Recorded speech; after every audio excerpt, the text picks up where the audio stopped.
everybody, welcome back to my kitchen and welcome back to my channel. Today we're going to make hamburgers on the grill, which I've already processed those and I have them sitting in the refrigerator ready to go on the grill, and we're going to make some homemade mac and cheese. Now this is a recipe that I adapted from my air fryer, and of course, you know, we're in Florida. Why would I use the oven versus the air fryer? But today I just kind of want to set it and forget it, so I'm going to cook it in the oven instead of in the air fryer. So I have my casserole dish. We're going to need some noodles that we already have cooked, and we're going to have two types of cheese, your choice. I've got an orange Tillamook extra sharp cheddar, and then I have a Cabot extra sharp cheddar as well. You're going to need some Dijon mustard or some kind of fancy mustard. I'm going to go with this sweet and hot because I like it. Some Worcestershire sauce, salt, pepper, and some milk.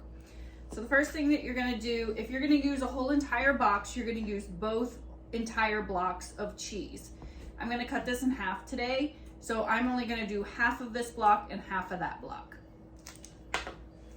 So let me get these cut. There's no need to shred this up.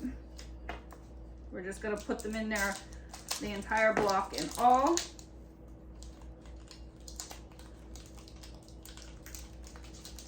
Now this is, in the air fryer, this was one of the best macaroni and cheeses I have had since I had my grandmother or my mother's macaroni and cheese. So let's just get about half of this here. And because I already have a knife out, I'm just going to cut this into a little bit smaller pieces. But honestly, when I cook it in the air fryer, I just open a pack and the whole entire block goes in. It melts, it's fine. But like I said, since I already have the knife out, why not? So I'm going to put that down at the bottom. And then I'm going to go in with half of this cheese. You could use pepper jack, you can use a mild cheddar, sharp cheddar, an extra sharp cheddar. It's your choice of what you prefer. But I just definitely suggest two different flavors of cheese. The flavors really come out and they taste good together. You can definitely tell when you're using two different types of cheese. So they marinate together very well. So again, I'm just gonna take and do the same thing and kind of chunk this up, but you can put it in whole, that's entirely fine. So we're just gonna let that in there. You're gonna take a cup of milk, pour right on top. We're gonna go in with some of this mustard. I really like this mustard. Of course, it just flung all over my fingers. There really isn't like an amount, just a good bit in there. I'm gonna have to clean that lid up. Same with the Worcestershire sauce. We're just gonna throw it right on top. A couple tablespoons or so. Just give it some good flavor. Go in with some salt. And go in with some pepper.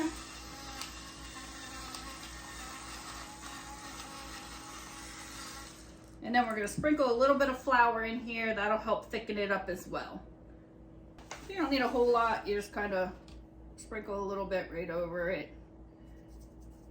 Like a little pinch, 1/8 of a cup, something like that. And now all you gotta do is put this lid on here. We're gonna pop it in the oven at 350 for about a half an hour and stir it. Add our noodles.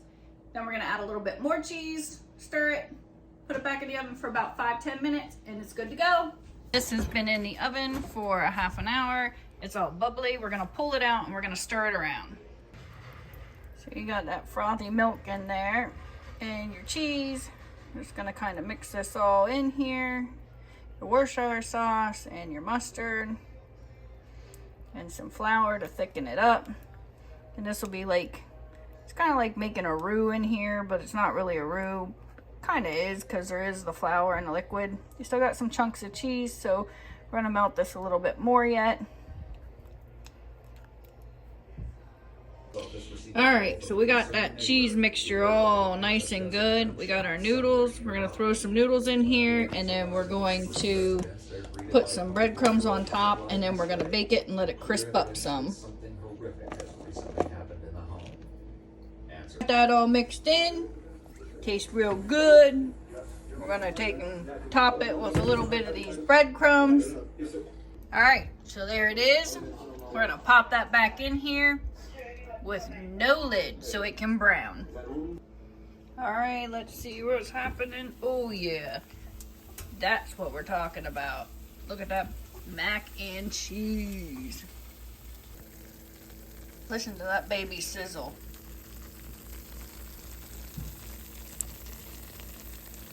Yum.